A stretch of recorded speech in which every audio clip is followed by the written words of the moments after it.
When the sun came up on September 11, 2001, 16 Sarasota second graders got ready for a big day. That day was important to us because we had worked so hard in our reading and in our learning skills.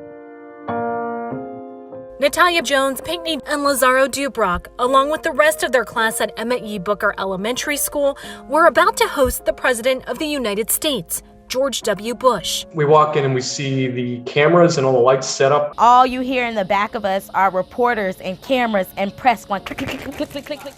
Miss Daniels is like, don't turn around, act like they're not here.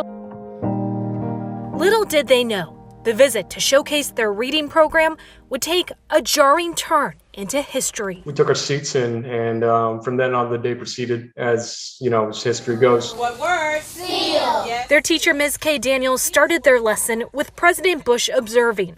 As they opened their books to read My Pet Goat, Andrew Card, the White House Chief of Staff, walked in, bent down, and whispered in the president's ear.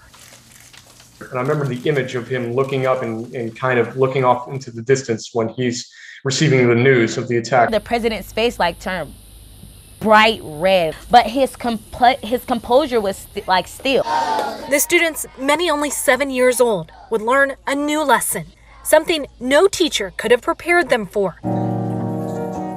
Terrorism, death, and war. Surrounded by students and staff, President Bush addressed the nation from their school. Today, we've had a national tragedy. 2 airplanes have crashed into the World Trade Center in an apparent terrorist attack on our country.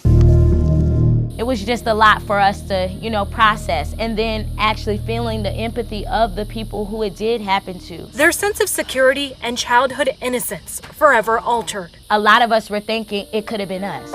My entire life was mostly the neighborhood I grew up in and the ride to and from Booker Elementary at that age. Here we are. I didn't know what the Twin Towers were. I didn't know what the World Trade Center was at that point in time. And at that point, your growth is kind of a little bit expedited. 20 years later, we're still growing, still maturing. The students in that classroom on September 11, 2001 are grown-ups now. I used to have to walk through this gate every day to go to school.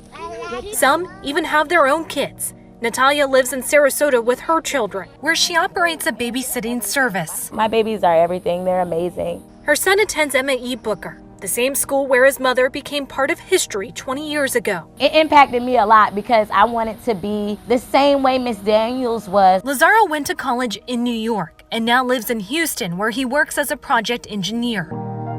While all have taken different paths, each one is forged by history from a moment they never expected. I like to think that a lot of the moments, the actions that I've taken in my life, my adult life now, have kind of catalyzed from that day of thinking to yourself, you need to take action now.